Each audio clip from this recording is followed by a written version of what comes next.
은혜와 평강이 우리 모두에게 임하기를 예수님의 이름으로 축원해 드립니다. 오늘 말씀은 빌립보서 1장 9절에서 11절 말씀을 근거로 선한 일을 위하여 지음 받은 자라는 제목으로 하나님 말씀 증거하겠습니다. 이 땅에서 하늘의 시민답게 사는 법, 빌립보서 강의 세 번째 시간입니다. 우리 그리스도의 역사는, 그리스도인의 역사는 바로 십자가로부터 시작이 됩니다. 예수님께서 이 땅에 오셔서, 육신의 몸으로 이 땅에 오셔서 우리를 위해서 십자가에 달려 돌아가심을 통해서 우리의 모든 죄를 다 속량하셨습니다. 우리가 그것을 믿고 또 예수님을 믿음을 통하여서 속량함을 받은 자, 또 하나님의 자녀로서의 신분의 변화가 생긴 것입니다. 예수님을 믿는 것은 예수님을 믿고 좀 더 나은 사람이 된 것이 아닙니다. 좀 더 괜찮은 사람이 된 것이 아니라 완전히 바뀐 새로운 피조물이 된 것입니다. 그것은 완전한 신분의 변화지요. 예전에는 마귀의 자녀로 살았습니다. 세상이 이끄는 대로 죄도 이기지 못하는 그런 존재였습니다. 하지만 예수님의 십자가를 통해서 죄의 속량을 받고 하나님의 자녀가 된 우리는 죄를 이기는 자가 된 것이고요. 또 하나님의 자녀의 권세로서 이 땅에서 승리하는 삶을 살아가게 되는 것입니다.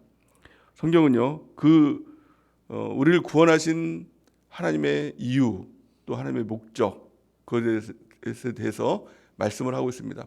우리가 때로는 십자가의 속량을 받았을 때 여러분들은 어땠습니까?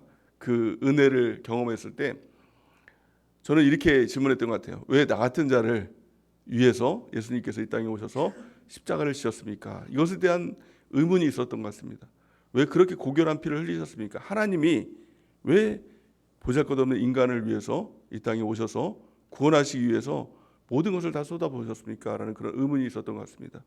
근데 그 답을 성경은 이렇게 말씀을 합니다. 에베소서 2장 8절에서 9절 같이 읽겠습니다. 시작. 너희는 그 은혜에 의하여 믿음으로 말미암아 구원을 받았으니 이것은 너희에게서 난 것이 아니요 하나님의 선물이라. 행위에서 난 것이 아니니 이는 누구든지 자랑하지 못하게 함이라. 아멘. 하나님의 답은 이것이었습니다. 한 가지였습니다. 사랑에서. 아무리 질문을 해도 이유가 없는 것입니다. 하나님의 사랑이다. 나로부터 구원이 나온 것이 아니라 내가 무엇을 해서 또 내가 믿어서 구원을 받았다. 근데 사실 그것도 아닙니다. 그 믿음 또한 우리 주님께서 우리 가운데 주신 것이죠. 나의 믿음이 아니라 예수 그리스도의 믿음을 우리 가운데 주셔서 믿는 것이 아니라 믿어지게 만든 것입니다. 정말 희한하지 않습니까? 그러니까 저 같은 경우에는 굉장히 의심이 많은 사람입니다. 사람도 잘 안 믿는 사람이죠. 보는 것도 잘 안 믿어요. 확실하게 내 손에 쥐어지지 않으면 믿지 않는 사람입니다. 근데 예수님이 믿어지는 겁니다. 2000년 전에 팔레스타인 땅에서 한 번도 가보지 않은 그 땅에서 내가 경험해보지 못하는 2000년 전에 예수님께서 하나님의 아들이 이 땅에 오셔서 나를 위해서 죽으셨다는데 아니 그게 믿어지는 거예요. 너무 이상하지 않습니까? 그게 믿어지는 겁니다. 내가 믿어야지 해서 믿는 게 아니라 그게 믿어지는 겁니다. 얼마만큼 믿어지냐? 그 예수님을 위해서 나는 목숨까지도 바칠 그 순교의 결심으로 정말 예수님을 믿겠습니다. 이 고백을 할 정도로 그게 정말 믿어지는 겁니다. 이게 정말 내 믿음인가? 여러분도 그 믿음이 있는 것이죠. 근데 그게 내 안에서 나온 것인가? 저는 절대로 그렇게 생각하지 않습니다. 또 성경도 그렇게 말씀하고 있지 않습니다. 그 믿음은 나에게서 난 것이 아니라 하나님의 은혜다. 하나님의 선물이다. 그것이 바로 예수님의 믿음이다. 라고 이렇게 말씀하고 있습니다. 왜 예수님께서 우리를 위해서 죽으셨습니까? 그것이 바로 은혜입니다. 나로 말미암은 것이 아니라 전적인 하나님의 선물이고 하나님의 은혜인 것입니다. 하나님의 사랑인 것입니다. 그런데 그렇다면 왜 그 사랑으로 우리를 구원해 주셨는가? 왜 그 은혜로 우리를 구원해 주셨는가? 그 이유와 목적이 무엇인가? 10절 말씀에 이렇게 말씀하고 있죠. 에베소서 2장 10절 우리 같이 한번 읽어보겠습니다. 시작. 우리는 그가 만드신 바라 그리스도 예수 안에서 선한 일을 위하여 지으심을 받은 자니 이 일은 하나님이 전에 예비하사 우리로 그 가운데서 행하게 하려 하심이니라. 아멘. 우리를 구원하신 이유와 목적은 그냥 우리가 그냥 길 가는데 불쌍해서 너 구원받아라. 너 지옥 가는 거 불쌍해서 너 천국 가라. 이런 차원이 아니라 회복이라는 것입니다. 창조의 이유와 목적 가운데 우리를 회복시켜 주시기 위해서 예수님께서 이 땅에 오셔서 십자가를 지시고 우리의 죄를 속량해 주셨다는 겁니다. 그 회복이 무엇입니까? 창세 전에 우리를 만드신 이유와 목적, 그것을 죄로 인해서 상실한 것입니다. 하지만 예수님께서 이 땅에 오셔서 그 창조의 목적대로 우리를 다시 회복시켜 주신 것입니다. 그것이 뭐냐면 바로 선한 일을 위하여 지음받은 우리의 모습들, 그 모습을 회복시켜 주신 것입니다. 하나님께서 인간을 만드셨습니다. 왜 만드셨을까요? 선한 일을 위하여서 우리를 지으셨다는 겁니다. 그 선한 일을 위해서 살아가는 삶, 이것이 바로 그리스도인의 삶이고 구원받은 우리의 모습이고 삶이다라는 것을 성경은 말씀하고 있는 것입니다. 그런 차원에서 오늘 본 말씀은 바울이 빌립보 교인들을 위해서 기도를 합니다. 그들이 선한 일에 힘쓰는 창조의 이유와 목적대로 살아가는 그리스도인이 될 수 있도록, 교인이 될 수 있도록, 성도가 될 수 있도록 하나님 도와달라고 기도하는 오늘 모습을 볼 수가 있는 것입니다. 이 모습을 통해서 우리가 그 모습이 회복되길 바랍니다. 창조의 모습, 선한 일을 위해서 지으심 받은 우리의 모습들이 회복되고 또 그 모습으로 살아가는 우리 모두가 되는 은혜가 넘치기를 예수님의 이름으로 간절히 축원해 드립니다. 빌립보서 1장 9절 오늘 본 말씀 보니까 내가 기도하노라 이렇게 말씀합니다. 바울의 기도는 이 근본적인 기도였습니다. 빌립보인을 위해서 그들이 예수님 믿고 복 받고 잘 살게 해주세요 이런 기도가 아니라 그들의 근본이, 그들의 본질이 회복될 수 있도록 하나님 도와달라는 기도였습니다. 그 기도가 우리의 기도가 되길 원하고 우리의 모습이 이 기도를 통해서 본질의 모습이 회복되는 그 놀라운 은혜가 넘치기를 예수님의 이름으로 축원해 드립니다. 그 기도의 제목은 세 가지였습니다. 그러니까 선한 일을 위해서 지음받은 창조의 목적대로 지음받은 모습이 이 세 가지 모습이었다는 것이죠. 가장 첫 번째 모습은 우리의 사랑이 풍성해지는 것입니다. 죄로 인해서 잃어버렸던 하나님에 대한 사랑, 또 이웃에 대한 사랑, 그것이 다시 회복되는 것입니다. 또 두 번째 보니까 진실하여 허물이 없고 이렇게 말씀합니다. 우리의 모습들, 죄로 인해서 거짓된 모습들, 위선된 모습들, 이것들이 다시 회복되어서 진실하여 허물 없는 모습으로 회복되는 것. 또 세 번째는 의의 열매가 가득한 그리스도인의 삶이 되어야 된다라고 이렇게 기도하는 모습을 볼 수가 있는 것입니다. 이 세 가지를 살펴보기 원합니다. 가장 첫 번째는 그 기도의 내용은 성도들이 지금보다도 더 사랑이 풍성해지는 것입니다. 그 사랑이 풍성해진다는 건 그것이 무엇으로 인해 이루어질까요? 오늘 본 말씀 보니까 세 가지를 말씀하고 있습니다. 오늘 9절 10절 말씀 같이 읽겠습니다. 9절 10절 시작. 내가 기도하노라 너희 사랑을 지식과 모든 총명으로 점점 더 풍성하게 하사 너희로 지극히 선한 것을 분별하며 하면 여기까지 읽겠습니다. 첫 번째가 뭐냐면 지식입니다. 사랑이 풍성해지기 위해서는 지식이 있어야 된다라는 것을 말씀하고 있는 것입니다. 지식이라는 단어는 에피크노시스라는 헬라어의 뜻입니다. 우리가 생각하는 세상적인 어떤 지식이 아니라 하나님의 말씀을 통해서 얻는 지식입니다. 하나님을 아는 지식, 하나님의 뜻을 아는 지식, 이것을 통해서 우리의 사랑이 풍성해진다라고 이렇게 말씀하고 있습니다. 성경은 이렇게 말씀합니다. 로마서 10장 2절에서 3절 우리 같이 읽겠습니다. 시작. 내가 증언하노니 그들이 하나님께 열심히 있으나 올바른 지식을 따른 것이 아니니라. 하나님의 의를 모르고 자기 의를 세우려고 힘써 하나님의 의에 복종하지 아니하였느니라. 아멘. 바울이 로마에 사는 유대인들에게 쓴 편지의 내용입니다. 하나님에 대해서 열심히 있습니다. 지금 교회에서도 마찬가지죠. 하나님에 대해서 열심은 해요. 교회에서 일하라 그러면 열심을 합니다. 근데 문제는 뭐냐면 하나님께 열심히 있으나 올바른 지식을 따른 것이 아니다. 말씀에 근거한 지식이 아니면 사실은 그 열심도 유효한 것이 아니다라는 겁니다. 3절 보니까 하나님의 의를 모르고 자기 의를 세우려고 힘써 하나님의 의에 복종하지 아니하였느니라. 자기 의를 세우는 것입니다. 교회 안에서 문제가 무엇입니까? 열심은 내는데 내 의예요.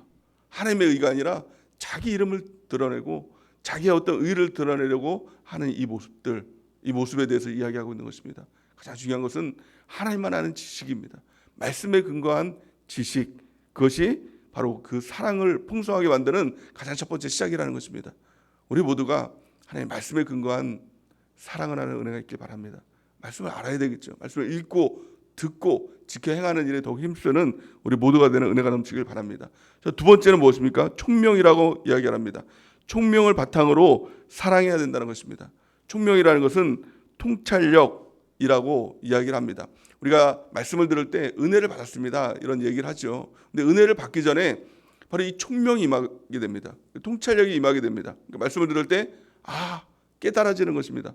그렇구나, 내가 몰랐는데, 하나님 말씀을 읽어도 잘 몰랐는데 말씀을 들으면서 이게 그 말씀이었구나 라고 이 깨달아지는 것, 막 끄덕끄덕 막 이 깨달아지는 것, 이게 총명이라는 것입니다. 이게 바로 깨달음, 통찰력이라는 것입니다. 이것을 통해서 하나님에 대한 사랑, 또 하나님의 말씀에 근거한 사랑의 역사가 나타나게 된다는 것입니다. 또한 이 총명이라는 단어는 헬라어로 말하면 아이스데시스 이렇게 얘기를 합니다. 이것은 단지 추상적으로 깨달아지고 알겠어, 이 지식으로 깨달아지는 것이 아니라 결단을 포함하게 되는 것입니다. 깨달아지고 내가 그렇게 해야지, 내가 그렇게 살지 못했구나, 회개하고 돌이켜서 그렇게 살기로 결단하는 이 깨달음, 이것이 바로 총명이다라는 것을 성경은 말씀하고 있는 것입니다. 우리가 그 깨달음이 있기를 원합니다. 하나님의 말씀을 들을 때 깨닫고 결단하는 것, 그를 통해서 하나님에 대한 사랑이 더 풍성해진다라고 성경은 말씀하고 있는 것입니다. 세 번째 말씀하는 것이 바로 이 분별력입니다. 분별력이라는 것, 10절 말씀에 보니까 너희로 지극히 선한 것을 분별하며 이렇게 얘기합니다. 분별력이 있을 때 하나님을 더욱 사랑하게 되는 것입니다. 분별력이 있을 때 성도들을 더 사랑하는, 사랑이 풍성한 창조의 목적대로의 삶을 살아가게 되는 것입니다. 이 분별력이라는 단어는 헬라어로 보면 시네세라 이렇게 얘기를 합니다. 시네세라는 것은 위조지폐를 분별하다라는 뜻을 가지고 있죠.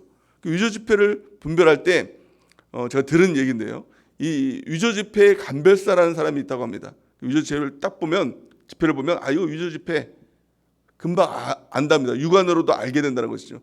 근데 그 사람은 훈련을 받는다고 해요. 근데 훈련을 받을 때 위조지폐에 여러 가지를 놓고 감별하는 그런 훈련이 아니랍니다.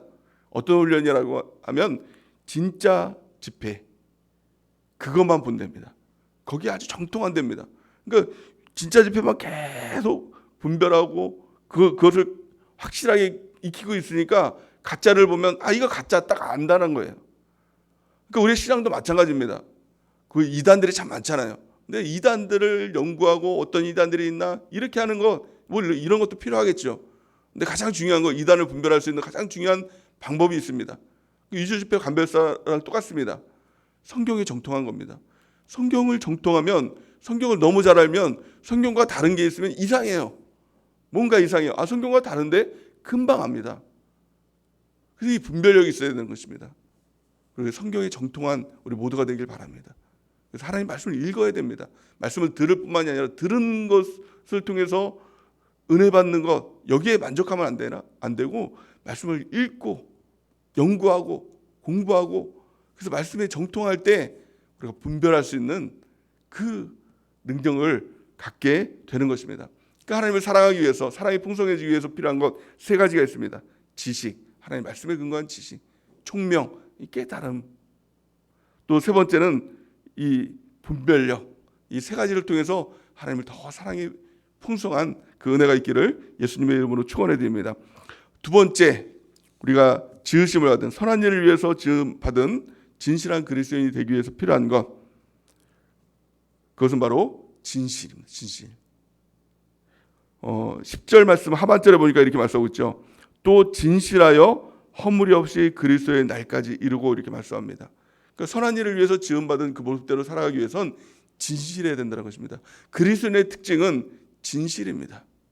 거짓이 없는 것입니다. 요한계시록 말씀에 보니까 그 둘째 사망에 이르는 지옥에 가는 사람들의 특징을 보니까 거짓말하는 자들이에요. 그러니까 거짓이 없어야 됩니다.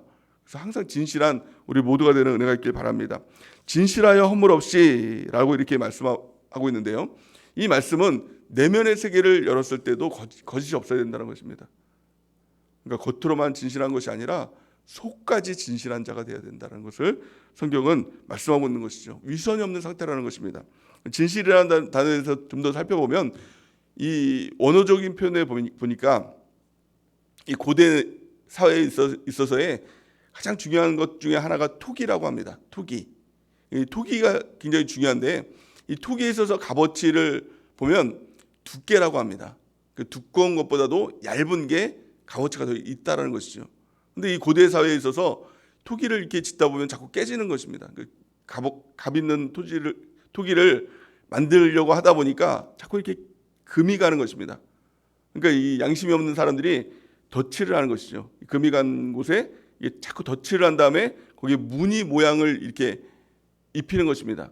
그 진실이라는 단어를 보니까 덧칠하지 않은 상태, 또 햇빛에 비춰 테스트가 끝난 상태, 이 의미를 가지고 있는 것입니다. 그러니까 이 금이 가고 가짜로 이렇게 만들어 놓은 것을 감별하기 위해서 필요한 것이 뭘까요? 햇빛에 비춰보는 것이죠. 햇빛에 비춰보면은 이 금이 간 게 금방 보이는 것입니다. 그래서 이 진실이라는 것이 뭐냐? 덧칠하지 않는 것입니다.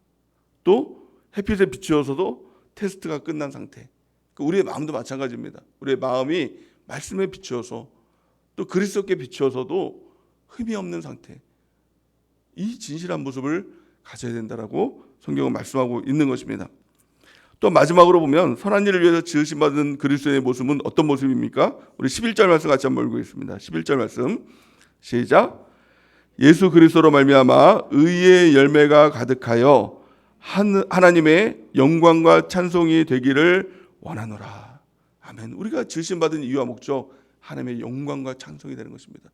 나를 위해서 우리가 구원받은 것이 아니라 내 자신이 잘 먹고 잘 살고 그렇게 살다가 천국 가라고 구원받은 것이 아니라 하나님을 위해서 우리가 구원받은 것입니다.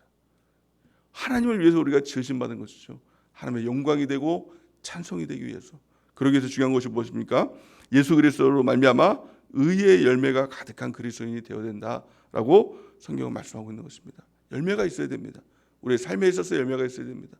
성품에 있어서 열매가 있어야 됩니다. 전도에 있어서 열매가 있어야 됩니다. 근데 그 열매가 어떻게 맺어지게 될까요?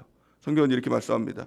요한복음 15장 1절에서 2절 우리 같이 읽겠습니다. 시작. 나는 참포도나무요 내 아버지는 농부라.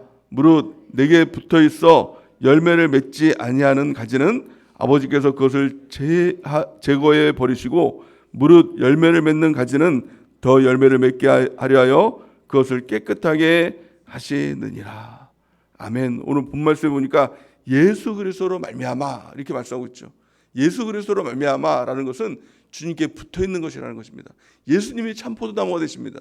그럼 우리는 무엇입니까? 거기에 가지라는 것입니다. 가지가 해야 될 것이 무엇일까요? 열매를 맺기 위해서 가지가 해야 될 것은 딱 한 가지입니다. 그 참 포도나무 예수님께 붙어 있으면 가지의 열매는 저절로 맺게 된다라고 성경 말씀하고 있는 것입니다. 신앙생활의 핵심은 무엇입니까? 붙어 있는 것입니다. 붙어 있는 게 생명입니다. 주님의 몸된 교회에 뿌리를 더 깊이 내리고 붙어 있는 것. 또 붙어 있는 것이라는 것은 주님과의 관계라는 것입니다. 단지 교회에 나왔다고, 단지 예배를 드린다고, 단지 큐티를 한다고 이게 붙어 있는 것이 아니라 그 가운데 주님의 진액을 내가 빨아들이고 있는가? 주님과의 진정한 관계를 맺고 있는가? 오늘 예배 가운데서도 우리 주님은 약속하십니다. 두세 사람이 내 이름으로 모인 곳에 나도 그들 중에 있느니라. 아버지께서는 영과 진리로 예배하는 자를 찾으시느니라. 예배의 핵심이 무엇입니까? 예배의 생명이 무엇입니까? 주님을 만나는 것입니다.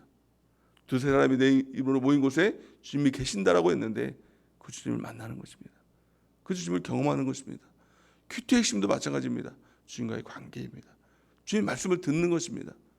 주님의 그 은혜를 깨닫는 것입니다. 그것을 경험하는 것입니다. 그것이 있느냐는 것입니다. 근데 문제는 예수를 믿는다라고 하는데 예배를 드리고 큐티를 하고 또 신앙생활을 한다라고 하는데 자꾸 형식만 있는 것입니다. 그냥 예배를 드렸다라는 것에 나는 믿음이 있는 사람. 큐티를 날마다 한다라는 것에 믿음의 얘기를 날마다 쓴다는 것에 난 그래도 믿음이 있지 라고 착각하는 것입니다. 그런데 정말 주님을 만나야 됩니다. 주님을 경험해야 됩니다. 주님의 음성을 들어야 됩니다. 오늘 예배를 통해서도 두세 사람이 내 이름으로 모인 곳에 나도 그들 중에 있느니라 약속하신 그 주님은 주님께서 우리를 만나주시겠다는 약속인 것입니다. 영과 진리로 예배하는 자들을 찾아주시겠다는 것은 그 하나님께서 우리를 만나주시겠다는 약속인 것입니다. 우리가 그 주님을 어떻게 해서든 만나기 위해서 사모하고 간절히 찾고 기도하고 그 주님을 만나는 우리 모두가 되는 은혜가 넘치기를 바랍니다. 이것이 바로 이 세 가지가 바로 선한 일을 위해서 지음받은 창조의 목적인 것입니다. 가장 첫 번째 무엇입니까? 우리의 사랑이 더 풍성해지는 것입니다. 그 사랑은 단지 우리가 친해지고 주님을 그냥 사랑합니다 말로만 고백하는 것이 아니라 가장 첫 번째는 지식에 근거한 사랑입니다. 또한 두 번째는 통찰력입니다. 말씀을 들을 때 깨달아지는 것. 세 번째는 분별력. 말씀을 통해서 주님을 분별하고 주님을 알아가는 것. 그것이 필요한 것입니다. 두 번째는 진실입니다. 우리가 진실하지 못한 우리의 모습들 하나님께 회개하길 바랍니다.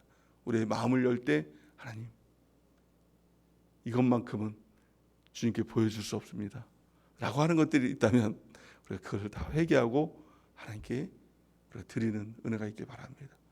그래서 우리의 모든 것을 다 공개한다고 하더라도, 우리의 마음을 공개한다고 하더라도, 우리의 생각을 공개한다고 하더라도 부끄러움이 없는, 햇빛에 비춰보더라도 흠이 없는 우리의 모습이 되길 바랍니다. 그것을 위해서 우리가 기도하는 귀한 축복이 있길 바랍니다. 세 번째는 의의 열매가 가득한 그리스도인이 되길 바랍니다. 그 열매의 비결은 내 노력이 아닙니다. 내가 애쓰는 것이 아니라 주님께 붙어있는 것입니다. 우리 교회 공동체에 더 깊이 붙어있고 주님과의 관계에 더 깊이 붙어서 주님의 진액을 받음을 통해서 우리의 영성이 더 풍성해지길 바랍니다. 이 모습을 통해서 우리의 모습이 예수님께서 구원하신 그 이유와 목적대로 선한 일을 위하여 지으심 받은 우리의 모습이 되길 바랍니다. 주님의 기쁨이 되고 또 그 주님의 기쁨이 우리의 기쁨이 되어서 빌립보서 말씀 그대로 우리의 기쁨이 충만해지는 우리 모두가 되는 은혜가 넘치기를 예수님의 이름으로 간절히 축원해 드립니다.